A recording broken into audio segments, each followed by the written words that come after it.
Well, we're finally here, ladies and gentlemen. We are now talking about a really good entry in Macross Delta. Macross Delta Zettai Live, or Absolute Live as it's also called. It was directed by Shoji Kawamori, with the script by Toshizo Nemoto. Pretty much everyone who I listed who worked on the original TV series came back for this one, and yeah, I know there was a movie that came out before this one. It was called Passionate Water Kyurei, and alright, let's make this quick. Passionate Water Kyurei is, as I put it, a super condensed version of the TV show, to its detriment.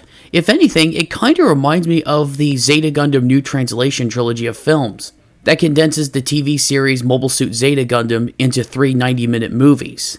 And before anyone asks, no, I do not recommend Zeta Gundam New Translation. I'll explain why when I eventually get to talking about this, but just stick with the TV series. Anyway, some of the major changes that Passionate Water Kyurei does from the TV series include Freya getting into Water Kyurei without auditioning, as she missed the audition, but her biofold wave was picked up from its cargo ship after she was rescued from it. The major battle from the first episode of the TV series occurs at the same time of Freya's debut, as well as Windermere declaring war on the UN. They celebrate Freya's birthday a short time after, followed by their broadcast where they're spreading a virus over the galactic network to infiltrate Al-Shahal, instead of Voldor like in the TV series. Messer dies in Kaname's arms on Al-Shahal, instead of turning into tomato soup in the cockpit, leading Water Kyurei to be captured after their operation was a failure. Hayate and Mirage get shot down on Al-Shahal, but they sneak aboard a Windermere vessel to steal some of their fighters in order to help their allies. Kasim doesn't die. There's no mention whatsoever of a Dimension Eater drop, nor of Roy D. Melman's involvement, if any. There are lots of other small changes and additions, but you get the idea. Honestly, I just don't know why this movie was made. There's too much ground to cover in too little time, and it ends more or less exactly the same way. The changes are mostly negligible, and this film can mostly be ignored. I would say, personally, just watch the TV series and then watch Zettai Live. Now granted, there are some changes that Passionate Water Kyurei made that do carry on into this film, so I will point them out as I see them. Our film opens up to a mysterious ship folding through a dimensional distortion. Who is this ship and where are they going? We will soon find out. On Windermere, taking place sometime after the defeat of Royd, peace negotiations are going on between the UN and Windermere. Water Kyurei and the Aerial Knights do acrobatics to celebrate, with Hayate and Bogue being in competition, in a friendly, non-friendly way.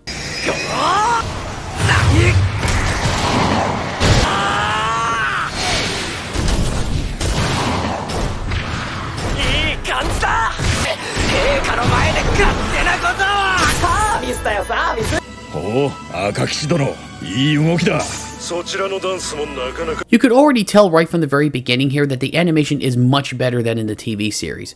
It's more rich and detailed, even for animation done on computers. This even extends to the concert scene. The song is pretty sweet too.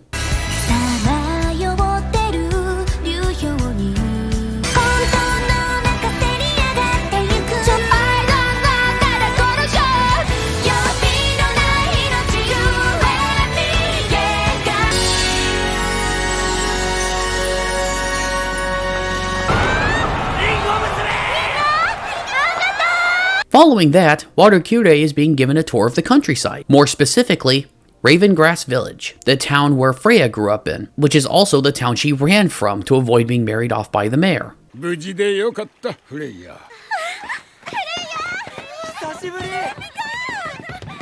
even a celebratory feast for the people to mingle and even play around. They even learn more about each other and even trade some embarrassing stories. But there is still some resentment among the local populace against the UN. And although Bogue agrees with some of it, he is still there to keep order. But fortunately, Father Johann Winley, a priest of the God of the Wind, shows up to dispel any potential conflict. 子供のたち許していただけないでしょう。わかりました。大変失礼をいたしました。こちらこそ助かりました。ウレイアビオン、昨日久しぶりにあなたの歌声を聞きました。昔は村を訪れるたびに歌でもてなしてくれました。これからも良き歌を。Although admittedly there isn't a lot of detail shown, I do like that we get some idea of what village life is like on Windermere, because in the TV series, most of the action was confined to the capital, or more specifically to the castle. That was kind of boring. After tensions calm down, Freya takes Hayate to see her family trees, literally. She shows off her mom's tree, her mother died when she was 3 years old, and she shows off her dad's tree as well. Her dad died in the war, but the most beloved tree is her grandmother's tree. 私は会ったこともないけど、この辺りで一番古くて美味しい木なんだ。ほい。Freya has even planted her own around her grandmother's tree, because at age 5, the children of Windermere plant their own saplings. In this scene as well, Hayate remembers his first solo flight, and it's different from how it was treated in the TV series, as he joined Delta Flight before he even met Freya. And this is the first time that Hayate will recite his dad's strange letters. あの時感じたんだ。今、親父といるって。親父変なやつでさ、任務先から送ってくれる手紙はいつも手書きで、しかも一言しか書いてないんだ。空が高い。空が高い。雨の匂い、星がいっぱい。Freya begins to sing an old Windermerian love song from an old legend, and, well, there's no other way to put it. Literal magic happens, and Hayate's hopelessly in love. 青い実一つ枯れて二つ仮の海の向こう側がリンゴ小さなリンゴ一つずつ数えて星の海を渡ってやってきた風の神様と村の娘の切ない恋の歌なんやって。好きだ、フレイヤ。俺と一緒に生きてほしい。But the festivities are interrupted by the dark ship exiting the dimensional distortion. It enters directly into Windermere's orbit, which shouldn't have been possible before since Windermere is on a fold fault. The attack is pretty much instantaneous. Father Johann directs everybody to the church for safety, and in the attacks, Freya's family trees are burned to the ground.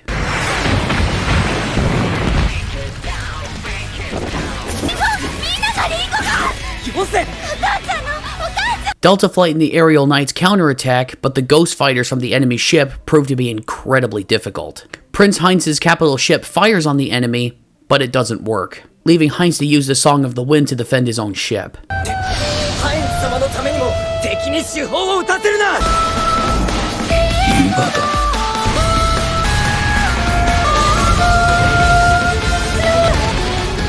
これが風の歌い手。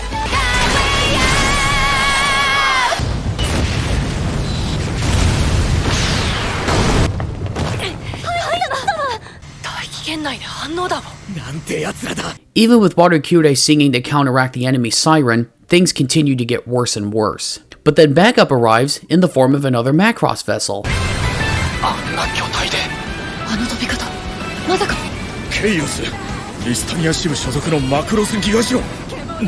With orders from Lady M to retreat. Windermere is now under the control of the enemy. Our gang gets to the bridge where they meet Exodal and Max. Yeah, Exodal is still gigantic. I guess he just prefers to remain that way. Oh well, at least they're not on Macross 7. Father Johann is dying and wants to speak to Hayate, because he knew Hayate's old man, Wright. Like in the TV series, Wright Immelman was a special operative working on Windermere, investigating protoculture ruins. Although there's no mention here in the films about him being a fighter pilot as well. While he was working there, samples from the Singer of the Stars were stolen by a UN diplomat. He asked for Father Johann's help in order to recover them, but they were only able to recover one, that one being Mikumo. 統合政府とウィンダミアの関係は悪化し返すこともできない状況だった。ライト少佐が星の歌い手に関わっていたとはな。彼は残りの細胞を追い、命を。After revealing all this, Father Johann slowly dies, returning to the wind. This is something else that was missing from the show. Since the people of Windermere have a great connection to the wind, I always wondered what it had to do with them apart from being able to see the enemy and such. In battle and fighters, of course. This is definitely a step up from them just crystallizing and just falling over dead. 悲しむことはありません。ライトが言っていました。風は一つに。激しすぎるルンの輝きは命を縮める。何のために生き、何のために。風の泉へ、風と共に。ウィンダミア人が風に召されるのを、寿命が尽き死ぬ瞬間を初めて見たか。In another meeting, Exodal reveals that the man who stole the star samples was a man named Sidney Hunt, who works for Epsilon Corporation, the same corporation that Burger Stone is attached to. And Sidney Hunt, upon stealing the sample, got himself into a really good position with that company. The enemy then broadcasts a message across the galaxy, and his intention is to free mankind from Lady M, who he claims is the one pulling the strings behind the UN government, basically claiming that she rules humanity in secret. He also makes further claims that she implemented bans on AI, cloning, and restrictions on protoculture technology to enforce her monopoly on advanced technology. The leader of this group, who is called Heimdall, is Ian Cromwell, nicknamed Iron Cromwell. He was the captain of the Macross Astria in the UN 7th Fleet and went MIA with the ship 8 years ago. ザルグガンツ戦役の英雄ただ一隻でアグレゼントラーディの艦隊を鎮圧した猛将だ。この形、おそらく非合法のシャロンアップル型量子 AI システムの発展系。そのバイオニューロチップの代わりに、もう一人の星の歌い手の細胞を組み込んで。In addition, Cromwell tried to get the governments to lift the bans, wanting drones to reduce human casualties, and he wanted to use cybernetics and cloning to help soldiers. But he was denied this, and he blames not having the proper equipment for the loss of his homeworld. For their mission, they're going to be stationed in a decommissioned Zentradi factory. In order to fight the enemy, Chaos has to upgrade their tech. 科学班と一緒に敵の生体フォールド波システムを解析した。各機体にフォールドクォーツを増設して増幅方法もアップデートする。ワルキューレの歌声に共鳴して今まで以上の性能を発揮するはず。 Everyone is worried about Freya since Father Johann's death. But, of course, Bogue has to kind of pour more salt in the wound and warns her about being with Hayate. 我らと地球人は違うのだ。我らが生きるのはあの風の中。俺は必ずウィンダミアを取り戻す。地球人とウィンダミア人が結ばれるなどありえんこと。Bogue officially joins Delta Flight, and even dresses the part. Training commences and the group is fighting against drones to simulate the enemy. But of course, Max has to join in, and everybody gets their asses handed to them. Seriously, why wasn't Max in the TV series? Oh wait, I know why. He would have defeated the aerial knights easily, and then the show would be over. Freya is continuing to crystallize more and more, much to her dismay. フレイヤー、それっておばあちゃんの。ボロボロだけど中には種がある。ウィンダミアは絶対取り戻す。だから一緒にその種でリンゴ畑を蘇らそうな。 If that's not a great romantic gesture, I don't know what is. But of course, the whole concept of her short life and the fact that she's crystallizing gets in the way. Max's conversation to Messer about wanting to be a pilot and not a captain gets interrupted when, well, a Terminator sabotages the ship. And even though he breaks Messer's leg, Messer, like a Chad, still takes out the Terminator. With Messer's leg broken, Mirage now has to lead the team for their current mission, especially since the enemy figured out where they were due to the fact that the Terminator gave them away. The enemy also figured out how to find Lady M and Mega Road 1. Now this conversation right here is kind of interesting because they seem to imply that Lady M may not be a person but like a collective consciousness or something? That she protects civilization from the shadows? It's odd. And just as a quick refresh, the Mega Road 1 was the first Macross-like vessel to leave Earth in 2012, captained by Misa Hayase, but then disappeared in 2016. Then one of Chaos's affiliate associations picked up a full transmission through subspace, using the same frequency as the Mega Road 1. あなたはレディ M の正体ご存知なの？正式名称レディメガロード1。解析したところ、そこには星の歌やプロトカルチャー遺跡を解明するためのプロトコルコードが含まれて、レディ M はメガロード1の搭乗員。我々が知る地生体なのかどうかも。少なくとも敵ではない。That's what they seem to be alluding to, at least as a possibility, that the ship might be a living thing like in Event Horizon, only it doesn't bring back evil. 銀河系のすべての人類種はカルチャーの遺産を扱うにはまだ幼い。レディ M は運命の政治を見守っているようです。50万年前のプロトカルチャーと同じ過ちを犯さぬようにしましたが、メガロード1は強力な次元断層に挟まれ身動きが取れません。逃げることは不可能です。 The enemy shows up and an awesome battle ensues. The AI aboard Cromwell's ship studies Watercure even further and makes bizarro versions of Watercure called Yami-Kure. This is how it's spelled right here. With this new upgrade, they not only power the drones even further to oppose Delta Flight, but they also make protoculture ruins appear all across the cluster that Windermere is at. The drones start to break into the base and raise hell. But before things can really get tough, Freya starts to sing to counter the sirens, and it works, but at a cost. She starts to crystallize even more, and Hayate responds to her singing and goes berserk. But she does just enough to disrupt the siren system for everybody to escape, but she collapses. Now, Heimdall is able to access the protoculture ruins across Windermere's cluster thanks to learning from Royd Brem, as they funded his research. That's all well and good, but here's my question. When Royd was using Mikomo to conquer the galaxy, was Heimdall at all affected by it? Were they outside of his range, or did they use their own siren on board to counteract Mikomo's singing at that time, therefore preventing themselves from being controlled? It would have been cool in the TV series for Heimdall to use Royd as a puppet to research all this protoculture stuff, and then later come along and get rid of him, and then take over Windermere in the fashion that we saw at the beginning of this film, and then do the whole thing with the Mega Road 1 and such, and do away with that stupid mind control plot that Royd was doing.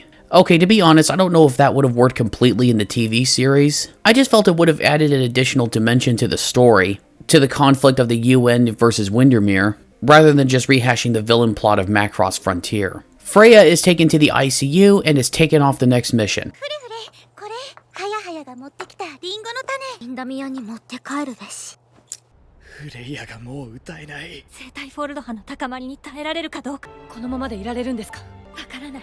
少なくとも戦場で歌うことは私大体。レイヤとまたクモさん。Where was this in the TV show? In this scene and one other scene that we'll see in this film, this is one of the few times in Macross Delta that I really do feel that there is a sense of sisterhood with Water Kyurei. I mean, sure, there were bits and pieces of it in the previous film and it was touched on here and there in the TV series, but I just never felt we got enough of it in the TV series. Especially from Mikomo. In fact, this is the first time that I've ever seen Mikomo show genuine emotional concern for a comrade. She always felt like she was too distant in the TV series. But here, we actually see something of real friendship. そうで大変だった時、歌に元気をもらったから私は歌声でみんなを守るミクモさんたちに憧れたいよ。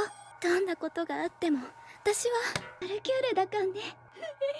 UN fleets arrive to stop Cromwell, and they will use Water Kyurei's singing to activate the ruins on Alfheim to warp back to Windermere. For this mission, Mirage is promoted to commander, and Arid will command from the bridge with Max. Freya, realizing the operation is coming up, wants to go to Water Kyurei to sing with them, and dang it, the feels, they're too much. どうして怖い。歌うんが怖い。死ぬのが怖い。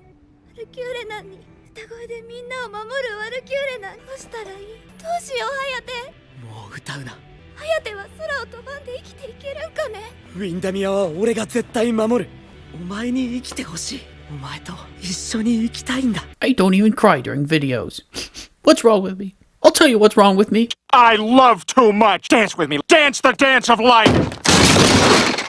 The operation commences, but Cromwell uses his sirens to wreak chaos across the galaxy, taking control of UN forces everywhere and raising hell. They warp to Windermere and launch a counterattack, but they find that Cromwell has already opened the gateway to Mega Road 1 and intends to fire his Macross cannon to destroy it. However, if he does fire the cannon, ウィンダミア製の時点によって射撃ラインがずれた。ウィンダミアが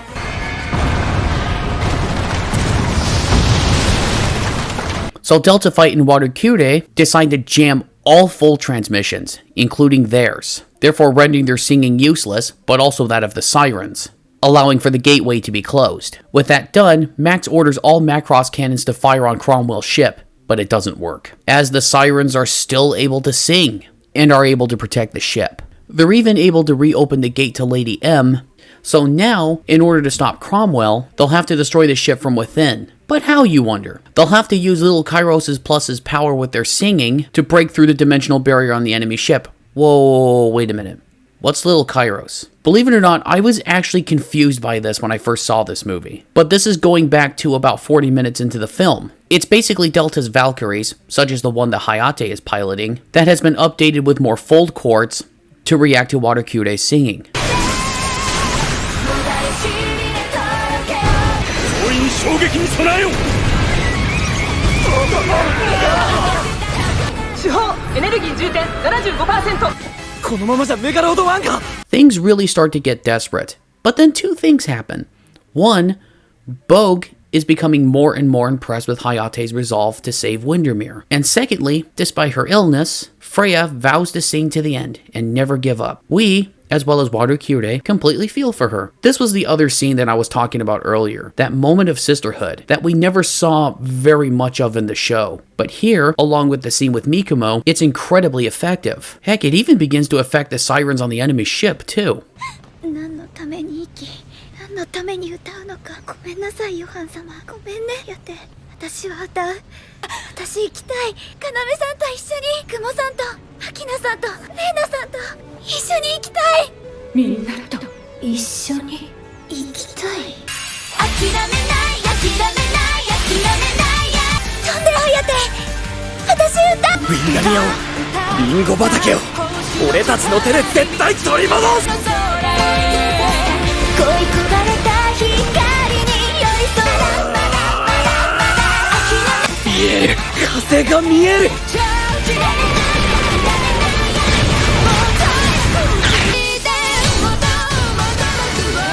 取れた。奴らの後ろが。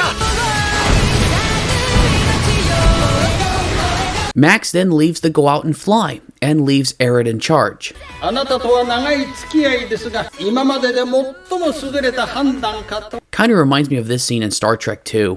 Commanding a starship is your first best destiny. Anything else is a waste of material. I would not presume to debate you. That is wise. With all this going on, the siren system begins to weaken. Seeing possible defeat, Sydney Hunt tries to make a copy of the siren system and escape, as per Epsilon's orders, but Cromwell kills him, and directs all power to the Macross cannon. Hayate goes to Cromwell, and even with giving more power and assistance from drones attached to his Valkyrie, he doesn't have enough power to break the barrier. But he does push through with Freya's help, as she sings the Song of Legend.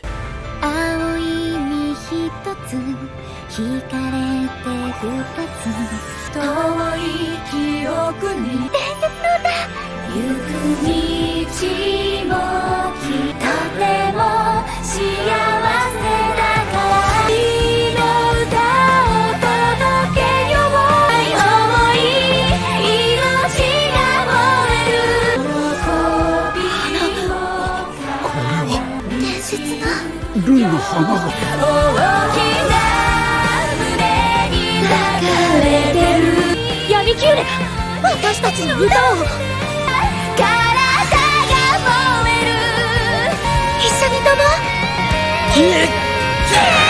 Hayate manages to break through, but Cromwell still manages to activate his Macross cannon. But before it can hit the dimensional gateway and destroy Windermere in the process, other Macross cannons fire on Cromwell's ship, causing his cannon to miss the gateway, and Cromwell's ship is destroyed in the process. There's a little bit where they fear Hayate is dead, but he's not. He comes out with the capsule carrying the fetus, and Freya's voice finally gives out. We now come to the ending. Windermere and the rest of the galaxy is safe, as the siren system is destroyed and everything goes back to normal. Freya wakes up and sees that Hayate is holding a baby, the one that was in the pod. It took on Freya's rune, so in a way that is their daughter. Huh. The best I am able to find regarding this unnamed child was that since it was part of the siren system, it was constantly learning. Although I don't know how much of it retained completely since the child is still a baby. But since Freya's and Windermere's influence was so strong near the end, the baby took on Freya's attributes, even the heart-shaped rune. Freya is dying, sadly. And we get a moment where Hayate and Freya say goodbye to each other, including overlooking the main city on Windermere, where there are shining flowers coming from people's runes. And damn, I have to say, this ending is really touching. 花は白いリンゴは赤い。青いと酸っぱい熟すと甘い。ハヤテが好きフレイヤが好きだ。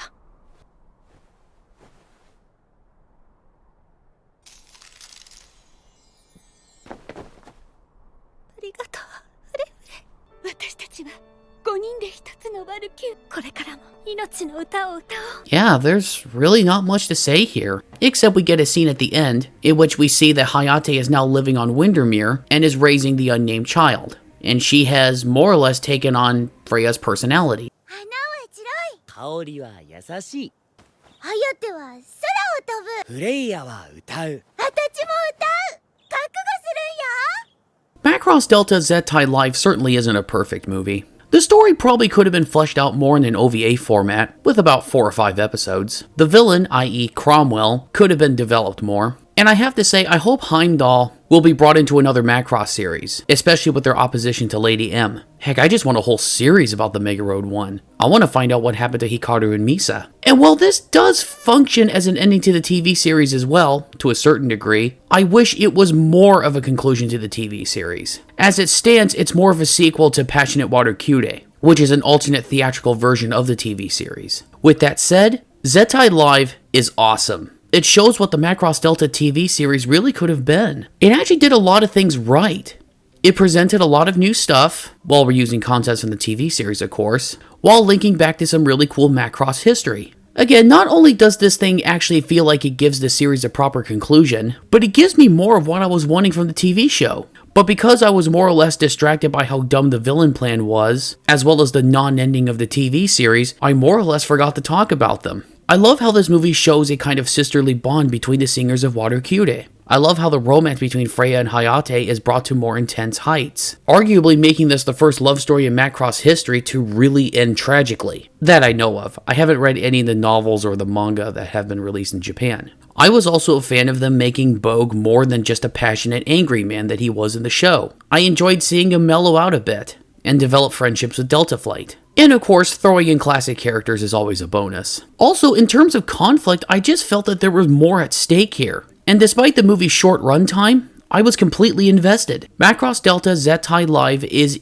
easily the best installment in Macross Delta, and one of the best installments of the Macross franchise. Check it out as soon as you can.